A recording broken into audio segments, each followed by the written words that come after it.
നമസ്കാരം പ്രിയമുള്ളവരെ, ഇസ്രായേലിന്റെ ആത്മാഭിമാനത്തിനേറ്റ ക്ഷതം എന്നു തന്നെയാണ് അന്താരാഷ്ട്ര മാധ്യമങ്ങളൊക്കെ ഹൂതികൾ ബെൻഗുരിയൻ എയർപോർട്ടിന് നേരെ ബാലിസ്റ്റിക് മിസൈൽ തൊടുത്തുവിട്ടതിനെക്കുറിച്ച് വിശദീകരിക്കുന്നത്. പ്രത്യേകിച്ചും ഇസ്രായേൽ തലനാരിഴയ്ക്ക് രക്ഷപ്പെട്ടു, കഷ്ടിച്ചു രക്ഷപ്പെട്ടു എന്ന ഒരു വിവരണമാണ് അന്താരാഷ്ട്ര മാധ്യമങ്ങളൊക്കെ കൊടുക്കുന്നത് എന്നാണ് ഏറ്റവും പ്രാധാന്യമുള്ള കാര്യം.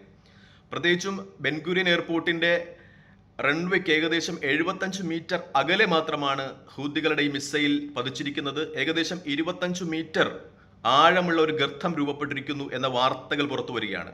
ഇസ്രായേലിന്റെ ഏറ്റവും തന്ത്രപ്രധാനമായ, ഏറ്റവും കൃത്യനിർവഹണ ശേഷിയുള്ള അയൺ ഡോം, താഡ്, ആരോ 2 എന്ന വ്യോമ പ്രതിരോധ സംവിധാനങ്ങളെ പ്രതിരോധിച്ചുകൊണ്ടാണ്, നിഷ്ഫലമാക്കിക്കൊണ്ടാണ് ഹൂതികളുടെ മിസൈൽ ബെൻഗുരിയൻ എയർപോർട്ടിന് മുന്നിൽ പതിച്ചിരിക്കുന്നത് എന്നാണ് ഈ അവസരത്തിൽ ഏറ്റവും പ്രധാനപ്പെട്ട കാര്യം. അതാണ് ഇസ്രായേലിനെ ഏറ്റവും കൂടുതൽ പ്രതിരോധത്തിലും വിഷമത്തിലുമാക്കുന്നതായി അന്താരാഷ്ട്ര മാധ്യമങ്ങൾ റിപ്പോർട്ട് ചെയ്യുന്നത്. പ്രത്യേകിച്ചും ഈ വ്യോമ പ്രതിരോധ സംവിധാനങ്ങളെ വെട്ടിച്ചു മുന്നേറാനുള്ള സാങ്കേതിക മികവ് ഈ ബാലിസ്റ്റിക് മിസൈൽ ഉണ്ടായിരുന്നു എന്നാണ് അന്താരാഷ്ട്ര പ്രതിരോധ വിദഗ്ധരൊക്കെ വിലയിരുത്തുന്നത്. അതുകൊണ്ടാണ് ഈ 4 വ്യോമ പ്രതിരോധ സംവിധാനങ്ങളെ 4 ലെയറുകളെയും ഭേദിച്ചുകൊണ്ട് ഈ മിസൈൽ ഇസ്രായേലിന്റെ ഏറ്റവും തന്ത്രപ്രധാനമായ, ഏറ്റവും വലിയ എയർപോർട്ടായ ബെൻഗുറിയനിൽ വന്ന് പതിച്ചത് എന്നാണ് അന്താരാഷ്ട്ര യുദ്ധ വിദഗ്ധരുടെയൊക്കെ വിലയിരുത്തൽ. പ്രത്യേകിച്ചും ഇസ്രായേലിനെ സംബന്ധിച്ചത് വലിയ ആഘാതമാണ് ഉണ്ടായിരിക്കുന്നത്. കാരണം ഇസ്രായേലിന്റെ ആത്മാഭിമാനത്തിനേറ്റ വലിയ ക്ഷതമായിട്ട് തന്നെയാണ് ഇത് അന്താരാഷ്ട്ര മാധ്യമങ്ങളൊക്കെ റിപ്പോർട്ട് ചെയ്യുന്നത്.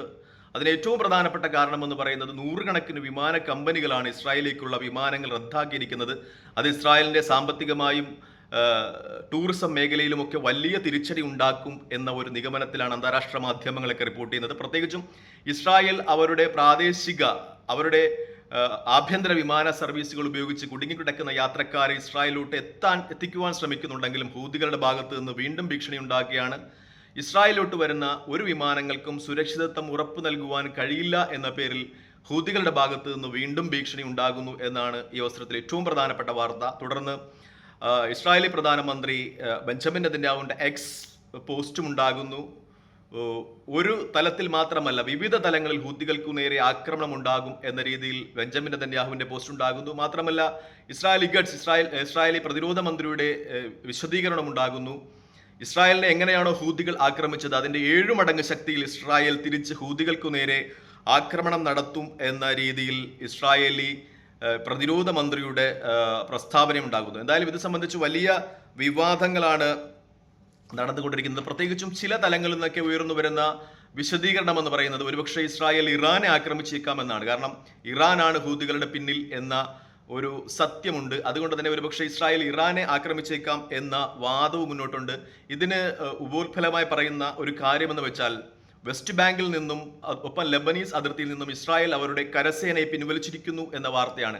പകരം അവിടത്തേക്ക് റിസർവ് സൈന്യത്തെ വിട്ടിരിക്കുന്നു, അർദ്ധസൈനികത്തെ വിട്ടിരിക്കുന്നു എന്ന വാർത്തയാണ്. കാരണം ഈ സൈന്യത്തെ എവിടെയെങ്കിലും കരയുദ്ധത്തിന് വേണ്ടി നിയോഗിക്കാനായിരിക്കുമോ ഇസ്രായേൽ ആ പട്ടാളത്തെ തിരിച്ചു വിളിച്ച് അവിടെ റിസർവ് പട്ടാളത്തെ നിയോഗിച്ചത് എന്ന ഒരു വാദഗതിയും അന്താരാഷ്ട്ര മാധ്യമങ്ങളിൽ നിറഞ്ഞു നിൽക്കുന്ന ഏറ്റവും പ്രധാനപ്പെട്ട സമയമാണ്. ഇതാണ് ഏറ്റവും പ്രധാനപ്പെട്ട വാർത്ത. മറ്റൊന്ന്, ഇസ്രായേൽ കടുത്ത പ്രതിസന്ധികളിലൂടെ നടന്നു പോകുന്ന സമയത്തായിരുന്നു ഈ ആക്രമണം. ഇസ്രായേലിന് കൂനിന്മേൽ കുരു എന്ന പോലെയാണ് ഹൂത്തികളുടെ ആക്രമണം എന്നാണ് വാർത്തകളിലൊക്കെ കാണുന്നത്. പ്രത്യേകിച്ചും ഇസ്രായേൽ കഴിഞ്ഞ 2 ദിവസമായി കടുത്ത കാട്ടുതീയെ നേരിടുകയായിരുന്നു. വെസ്റ്റ് ബാങ്കിനും ഒപ്പം ജെറുസലേമിനും ഇടയ്ക്കുള്ള 100 കണക്കിന് ഏക്കർ കാടുകളാണ് കത്തി നശിച്ചത്. ഇതുമായി ബന്ധപ്പെട്ട വിവാദങ്ങൾ ഇസ്രായേൽ പുകയുന്നതേയുള്ളൂ.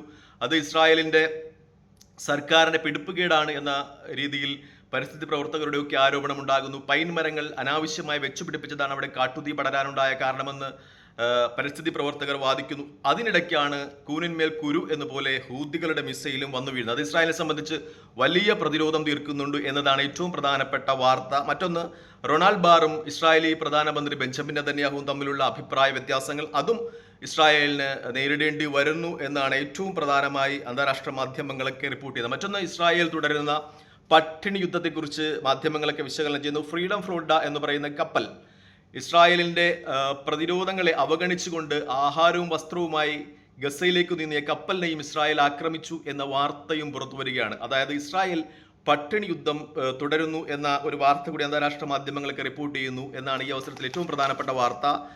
തൽക്കാലം ഈ വീഡിയോയുമായി വിടവാങ്ങുന്നതിനും മറ്റൊരു വീഡിയോയുമായി കാണുന്നതുവരെ നന്ദി, നമസ്കാരം, ജയ് ഹിന്ദ്.